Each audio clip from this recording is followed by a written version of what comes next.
Hello folks, Stone Dog here. It's been a while, but let's go ahead and get started with contradictions in the Bible. I'm going to do it a little bit differently here. I'm just going to read the story of the Tower of Babel, which is Genesis chapter 11, verses 1 through 9. And then we're going to talk about what this story implies about God. Now the whole world had one language and a common speech, and men moved eastward. They found a plain in Shinar and settled there. They said to each other, "Come, let us make bricks and bake them thoroughly." They used bricks instead of stone and tar for mortar. Then they said, "Come, let us build ourselves a city with a tower that reaches to the heavens, so that we may make a name for ourselves and not be scattered over the face of the whole earth."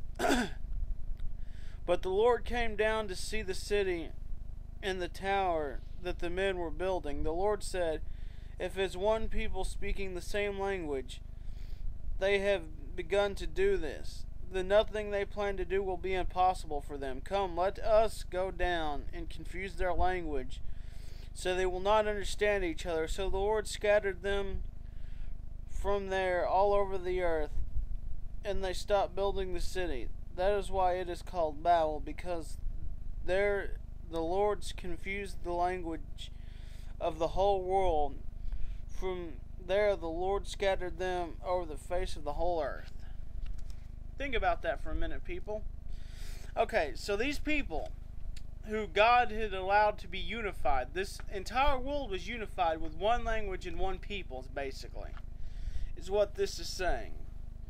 And as a unified people, they decided, okay, let's build this this tower to heaven, which none of the previous chapters, as far as I know, nowhere in the Bible it says that you shouldn't do something like that. God never forbade this. He never said you can't do something like this. And so they start doing this. And God comes down. Apparently he has to come down to see the city. I'm not sure exactly what that's about, but apparently he has to come down to see the city, and he's in he seems to be going, oh shit, these people can do whatever they want if they put their minds to it as a single peoples. So what I'm going to do as the Lord, to prevent them from doing something I never told them they couldn't do, I'm going to confuse their language. I'm going to split humanity into pieces, so that in the end, not only do different languages and different peoples fight and kill each other, but different religions emerge and they fight and kill each other. As opposed to what was apparently happened first. Before this happened, God apparently allowed us all one language. We all had one language, and we were all one people, a united world. And when we were a united world, we decided to set our minds to something, and apparently, whether or not we could or couldn't do it, God decided he didn't want to let us, because apparently, even God thought we could do whatever we set our minds to, as a unified peoples. So God basically destroyed that and created factions and wars, because he didn't like us doing as we wanted to do, with our minds and our intellect, which he gave us.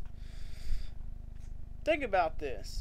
It's kind of ironic, too, when you think about it, because the rapture, after that, when does the apocalypse happen? Well, the apocalypse doesn't happen until, again, the world is unified. Think about that. I mean, every time we try to unify and become one people, God apparently smacks us down.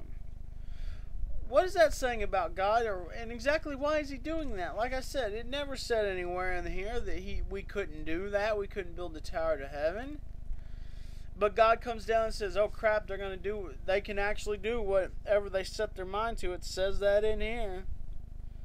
And it says, then nothing they plan to do will be impossible for them. So basically God's saying, unless I basically create factions, create languages, create people who hate each other and kill each other, man can do pretty much whatever he sets his mind to. Why is that so bad? And like I said, the next time it happens after the rapture, that's the end of the humanity altogether. What the hell?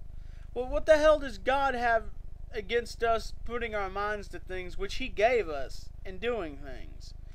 Great things. I don't understand that. It makes no sense that a loving God would even do that. Maybe somebody can explain it to me, but it sounds like bullshit to me. Anyway, that's going to be it for now. I'm going to try to put some more installments in pretty soon, though.